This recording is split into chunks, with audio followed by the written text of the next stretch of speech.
Thrilled to be here with one of my personal favorite wrestlers to watch, the current Ring of Honor champion, Claudio Castagnoli. Claudio, welcome to Under the Ring Pro Wrestling Conversation. So glad you joined me today.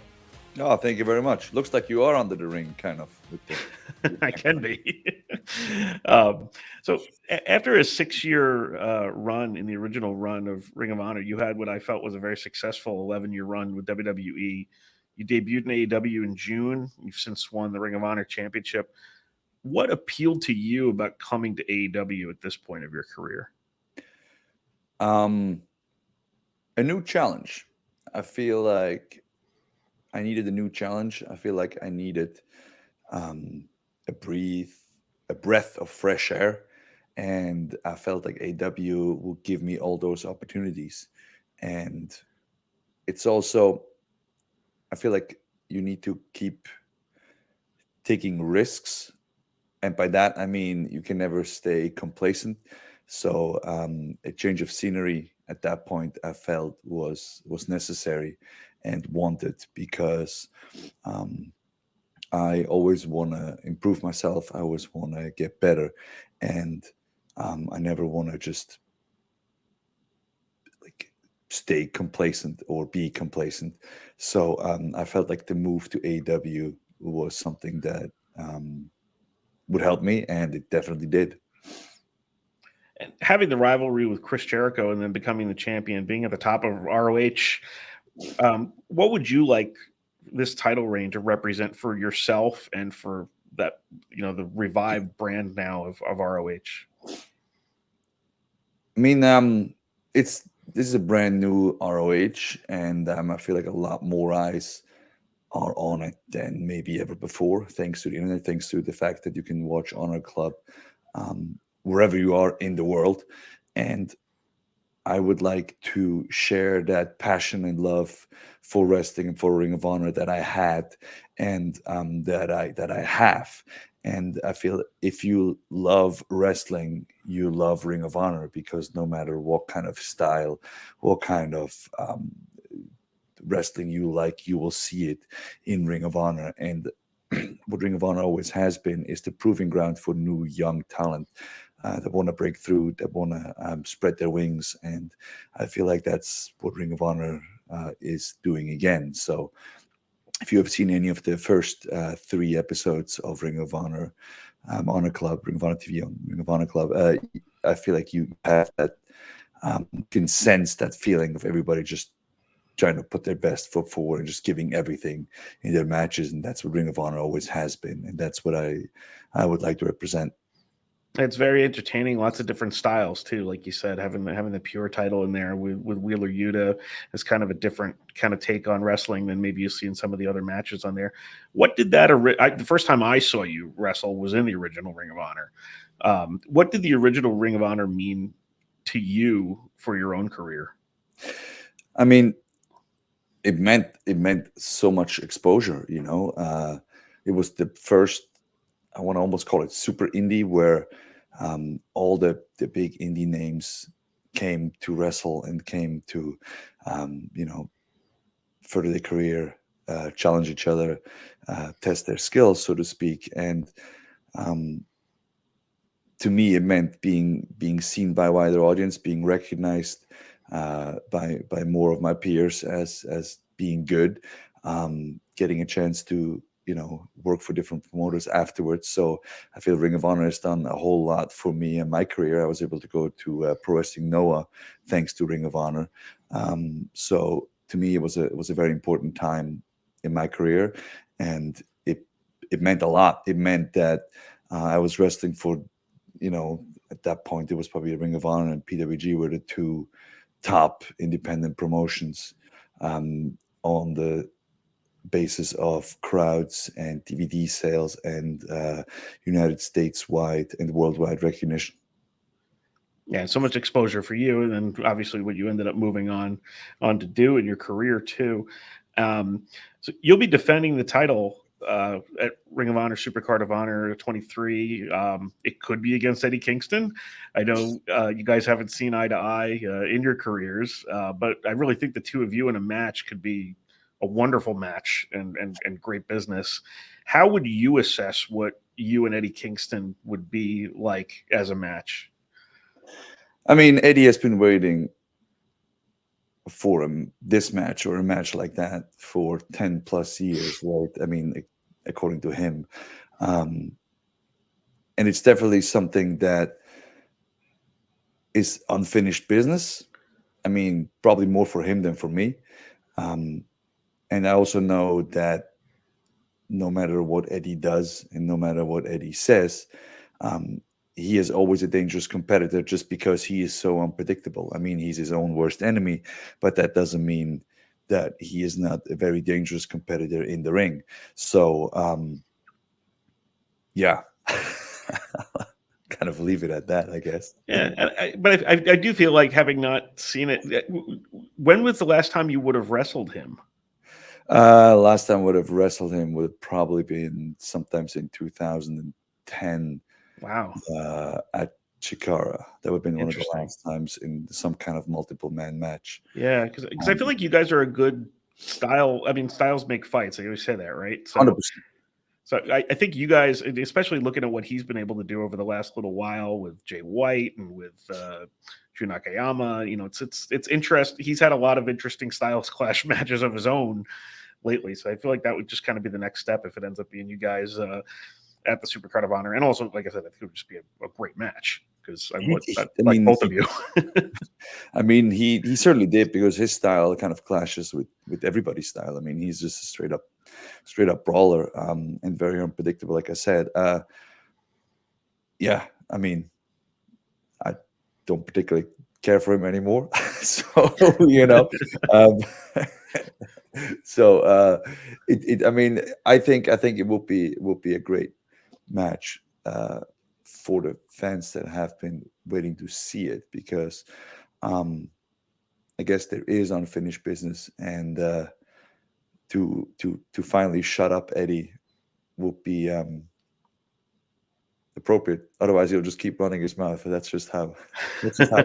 That's just. I feel like that's just how Eddie is. That's how he operates. Um, that's how he always is. Sometimes it works to his benefit. I mean, he got to AEW because of it. Right? Sometimes it's to his detriment.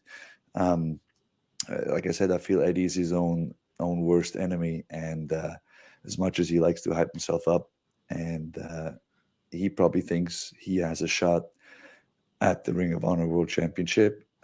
That's a completely, I mean, stepping in the ring with me is a completely different level than anybody else he has been stepped in the ring with because, I mean, I just leave it at this. Anytime Eddie was his own worst enemy and then, took his ball and went home for however long he decided to, I was working, I was getting better. So yeah, I just leave it at that. Yeah. And with you as the fighting champion that you are, as Ring of Honor champion, is there any other matches that you kind of have an eye on of people that are either in Ring of Honor or kind of around Ring of Honor right now? I mean, there's a lot of people in Ring of Honor that have a lot of potential. I mean, Arush is, for example, one of them. That been in the ring with a couple of times. Dalton Castle, just like right here over my head. I haven't been in the ring with in a long time. I don't think ever actually. So I think that would be an interesting match for me. Bandito is in Ring of Honor as well, I believe. So that would be another match that I look forward to. There's a whole lot of young guys as well at Ring of Honor that I watched the last taping that I would love to be in the ring with. That's why I also brought back the Proving Ground matches because I feel like that's a very interesting concept at Ring of Honor, to earn a title shot and to prove yourself and to kind of showcase what you got to the world. Yeah, and even your recent match with AR Fox, I enjoyed that also. That Yeah, recently. yeah. Fox is another guy that you've seen on AEW and some multiple man matches and some singles matches, but I feel at Ring of Honor he got a chance to shine and show what he's got, and that's what Ring of Honor is for. I feel that's why probably Eddie showed up at Ring of Honor as well, to finally prove that he can actually do something. So you probably don't remember this, but I actually interviewed you back in 2013, and I was going over that before we. Oh, really? Yeah, you were less than a year into, I think, the main roster run in WWE at Yep. that time, and I asked you who you liked to study, and at the time you mentioned Bruno Sammartino and Bob Backlund because they were about to go in the Hall of Fame, and you Yep. also mentioned Fit Finley, Dave Taylor, William Regal, and Carl Gotch, which probably are no surprises to anybody who follows your career. Is there anybody with 10 more years of new knowledge that the 2023 Claudio would likes to study and kind of learn from watching? I mean, like all those people.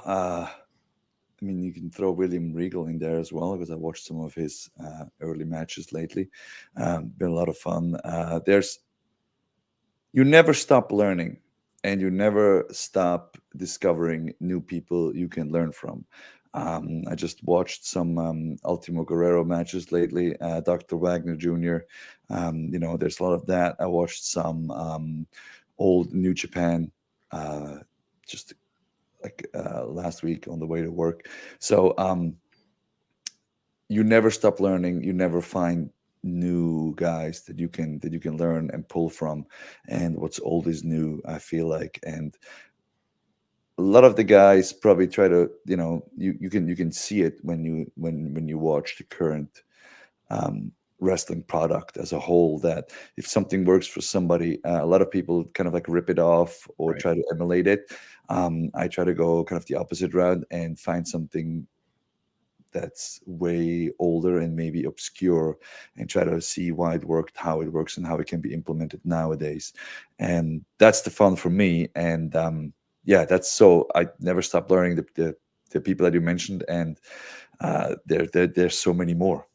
It's interesting with Ultimo Guerrero and Dr. Wagner Jr. putting some lucha libre into the study book. Just watching you wouldn't think that, but then thinking about your style too, you sometimes do that backbreaker, and I think that backbreaker that you do on the top is kind of a little bit based around maybe some lucha libre that I've seen before too. There So is there's been plenty of lucha libre influences in my style. I trained at Chikara back in the day, 2010, for a long time with Skyda, who was oh right, who trained everybody in Torimon, which was the predecessor for Dragon Gate. So all their amazing style has been taught by Skyda, and he's been my lucha libre coach for 3, 4, 5 years, and I feel like it has a big influence, had a big influence on me, and still does. And obviously, I feel like the more different styles you can learn, the more versatile you are, and the more it broadens your horizon. And that's, to me, it's very important. You never stop learning. You always want to improve. That's what all my friends in the Blackpool Combat Club do. That's why we get all that's how we get along so well. It's because we send each other clips of there's clips of old British wrestling, new wrestling, MMA, catch wrestling. Everything is in our group chat, and we just like send each other cool stuff and stuff we think can help and be implemented. And we all love wrestling still, and it's just something very fun. That's how you get better. You surround yourself with people who are better, want to be better, and are constantly on the grind. it seems to me like I was going to ask you about the Blackpool Combat Club next. Actually, I was going to mention first before I say that, but you mentioning Skyda makes me kind of want to see you versus Angelico now too, which I think would be an interesting match of styles if that was Yep. ever able to happen. But how do you think you guys complement each other? It seems like sort of like the art of combat with you guys in the Blackpool Combat Club, just trying to Um, always kind of push each other and getting better. 100%. And I feel there's everybody has kind of their own style. I mean, nothing but positive and great things can be said about John Moxley and Brian Danielson. I mean, so if you think about those two, Brian is just a master in the ring, and John is his crazy magician because you never know what he's going to do next, and he's like a whirlwind in the ring. And then we have Wheeler Yuta, who I think has a world of potential. We obviously had William Regal, who was a huge influence on all of us, and we learned so much from him. And then you have me, and I think I would like to. I don't know, however you see myself. I'm like the uncle, the stepdad to Wheeler Yuta now. I feel kind of like an all arounder that tries to be decent at everything, and we always try to. hype each other up and make each other improve. And if I ever have anything that I need to run past somebody, I feel like I have three very, very competent wrestling minds that I can just, ask for opinions or feedback or whatever it is. And that's tremendous. That's the work environment I want to be in. Anybody else that you enjoyed bouncing stuff off of in the among the brain trust at AEW, other kind of maybe perhaps coaches, agents that you enjoy kind of sharing notes with a little bit? Oh yeah, I mean, there's plenty of people in AEW that have tremendous knowledge. Just from the top of my head, Dean Malenko, who is one of the coaches there, who helped me with a bunch of my matches at Ring of Honor and in AEW. I mean, if you have Dean Malenko to run some ideas by or some stuff, I mean, that's why wouldn't you take advantage of that? It's the same when Arn Anderson is there, or some of the veteran talent, or even some of the younger talent, because I don't know what's current. I don't know what's cool for a 20, 25, 26, 30-year-old, so some of the stuff I like to run past some of the younger guys, some stuff I like to ask some of the more veteran guys. So I feel like it's a very important thing to have that balance.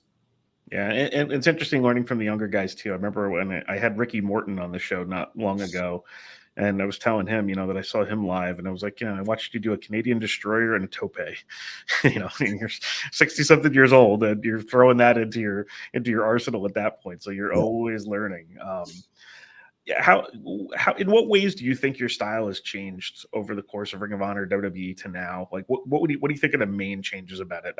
I look back to my 2013 interview, and I told you that I asked you if you always tried to throw one jaw dropping thing into every match, because that was kind of what struck me at the time about your WWE run. But you've changed as a wrestler, I think, over that time period, and for the better. I think I still try to do at least one jaw-dropping thing every match, because I feel you have to.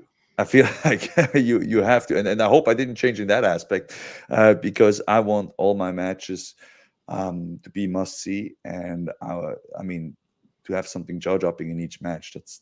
No matter what that may be, it's just something that you're like, whoa. I feel like that's very important, because you need to win over your audience every single time, because you never know if somebody new is watching, or somebody that's watching again, or even your most loyal fans. You always want to, what's the word I'm looking for here? You always want to confirm and honor their loyalty, because you can never take a step back. How I changed, if I look at how I wrestled and how I still wrestle, I feel like a lot of it, in terms of like a move set and stuff, is similar. I feel I matured. I hope I matured.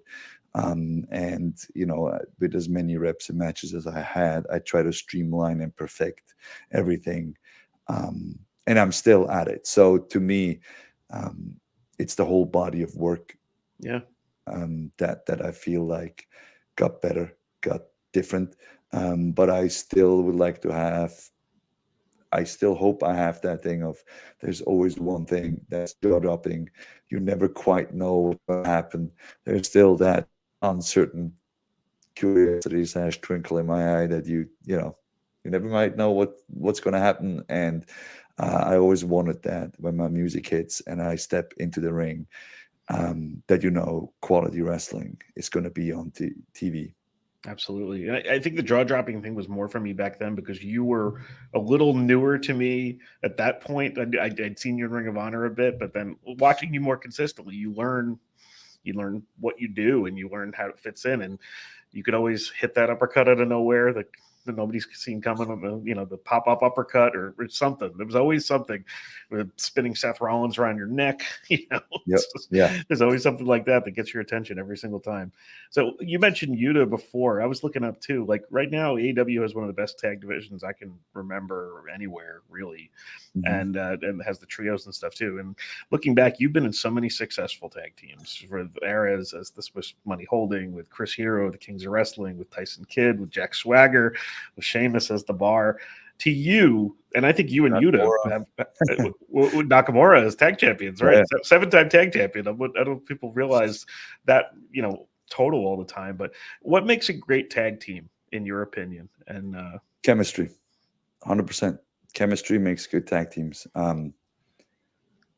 And you never know what that chemistry might be. That's why odd couples sometimes work so well. It's the chemistry. That's why brothers or twins work so well. It's the chemistry. It's that intangible thing that you can feel, but you can't really put your finger on it. Yeah, and I feel like that's it. is it chemistry between the two partners and also the opponents too? In some Um, cases, so yes, 100%. I mean, I feel like each time it's obviously, so what makes a good tag team is obviously the chemistry within the team, but then what makes a tag team division or a time and place really special is the chemistry between the opponents and the teams that are in that division. That can never be understated. So I was lucky to be in the ring with tremendous tag team partners and also tremendous opponents who were, amazing tag teams in their own rights. I mean, that goes as far back as Ring of Honor, when we had like a year-long feud with the Briscoe brothers, right? and then in WWE with Tyson Kidd and with Sheamus, it was New Day, the Usos. With Tyson, it was like the Matadors as well, and when I was with Hager, it was Cody and Goldust. You know what I mean? So it was just there were a lot of tag teams, and then with Shinsuke it was New Day again. So it was just, I mean, there was a lot of good tag teams that had amazing chemistry as well, and then you have amazing chemistry with them, and I feel that definitely helps, and that will leave a lasting impression. Great competition there. And I enjoyed very much the Tyson Kidd, the TJ Wilson, you guys together as a duo, because I felt Yeah, it was kind of unexpected, and it was beautiful. It was great stuff. yeah. So the announcement of the Forbidden Door was recently made. You made your debut on that show last year, beating Zack Sabre Jr. Is there anyone outside of the doors of AEW and Ring of Honor you'd like to face who you've been watching? It sounds like you've been watching everything. So There's obviously plenty of people that faced Zack Sabre Jr. last year at Forbidden Door. New Japan is full of tremendous talent, and whoever wants to step up, I love to step in the ring with. I'll defend my Ring of Honor World Championship or not. We can put it online, and we don't. We just have a match either way. Um, I think it will be fantastic, and I'm really looking forward to Forbidden Door because it's kind of like a fantasy thing for a lot of fans to have such successful promotion overlap, and you can see your favorites going up against each other, the dream match scenario. And I hope I'll be part of it this time around. And it's in Canada, which I feel like Canadian wrestling fans are extremely passionate, and I'm very much looking forward to this year's. yeah, I'm trying to think of who in New Japan that you have faced or haven't faced. It's not a whole lot that you have faced because you haven't really had a lot of crossover time with those guys. I know. So like, which is great because there's so many people, that I want to stand in the ring with. And here's a fun fact for you: the last time, I don't think I faced Okada, but he was at Chikara for a little bit back. Huh. Long time ago, and I think I have a picture with him in the Torimon dojo in Mexico from like 2008 or 9. So, full circle moments such that's still up in the air. That's outstanding. So we're going to move to something we call the 3 count now. It's going to be 3 quick questions and your answers. So I am a pun guy. I live for groans for the things that I come up with. Do you have a favorite that you've been able to hit your fellow wrestlers with? Oh, all the time, all the time. It's kind of a thing, but it usually happens. I love the fact when it happens very organic, so Same. people don't really understand it. but yeah, I'm trying to think of something. Uh, oh yeah, so the other day when I had I had a bump on my head, and it was because a book fell on my head back at home. But I had nobody but myself to blame. Very, very, very nice. It's very good. So in real life, I'm an editor for news, and somebody filed a story to me the other day about an unlicensed dentist, and I said, should we publish it right now, or should I wait until 2:30? And like the Ah, number of people who got 2:30 was just like, come on, guys, 2:30. it's the dentist's favorite time. And it was 1:47 when it happened, so it actually fit into what I was doing too. So next question. I know you have Instagram with all your coffee stuff, Claudio's Cafe. What does Claudio Castagnoli look for in a great cup of coffee? So the best, so coffee, as much as good as the beans can be, it all boils down to the barista. And I just enjoy going to a local coffee spot and drinking some coffee, enjoying the atmosphere, and having a good time. Just this week, we were in Troy, Ohio, for AEW Rules, which was an absolute blast, by the way. And I just went to this local coffee spot and sat there for an hour and a half, just drinking coffee, and with just chilling a bit. And I feel like that's how you see whatever state, country, city you're in, by just seeing some of the local culture. And to me, it, combine that with coffee, and it's perfect. Excellent. And last question: the word dream match gets thrown around a good deal. If you could pick a wrestler from any era in history to match up against, who would it be? Oh man, I have my answer because I'm not the dream match kind of guy. I let the fans decide that Hmm. because to me, a dream match is usually determined by the time, the place, and Right. which two guys are on top of their game, right in there, and it's usually something that just organically happens. So, um, but I mean, Bret Hart will be pretty cool. I like to think. Yeah, he'd be a pretty good one for anybody. Yeah, A lot of the guys from years gone by, it's easy to look at the best and just be like, well, yeah, that would have been interesting. yeah, I think you mentioned Bruno to me back in 2013. I think you would have been a fascinating Bruno San Martino opponent. yeah. I mean, Bruno was awesome. Like every time I met him, just a stand-up guy, gentleman, and obviously a tremendous wrestler. And like somebody like that, you want to have, um, you know, representing your company. So to me, that's what I try to do with Ring of Honor. It's just to represent it with honor, represent it with style, and obviously with talent and great in-ring performances. And so I think it's hilarious that a guy that comes out in a cut-off T-shirt and a pair of shorts is trying to claim that he wants to be a Ring of Honor World Champion. Very, very good. Claudio, great job with everything you're doing with AEW and Ring of Honor. I'm really, really enjoying it. Ring of Honor has the Supercard of Honor coming up in Los Angeles. So best of luck to everything you're doing, and thank you so much for joining me today. Thank you very much. You mentioned Supercard of Honor. I mean, um, I'm excited for all pay-per-views, but I'm super excited for Supercard of Honor because that was always one of the obviously Ring of Honor staples. That was the pay-per-view that you want to be on, the show that kind of set the whole thing in motion of like other companies running on WrestleMania weekend, so to speak. And Supercard of Honor, it's going to be awesome. There's some I may or may not know what's going to happen on the next, ROH TVs on Honor Club. I'm just going to tell you that you do not want to miss it.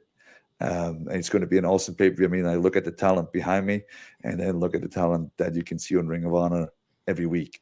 It's definitely going to be worth it if you love wrestling. If you love Ring of Honor, you do not want to miss it. Ring of Honor atmosphere is always amazing.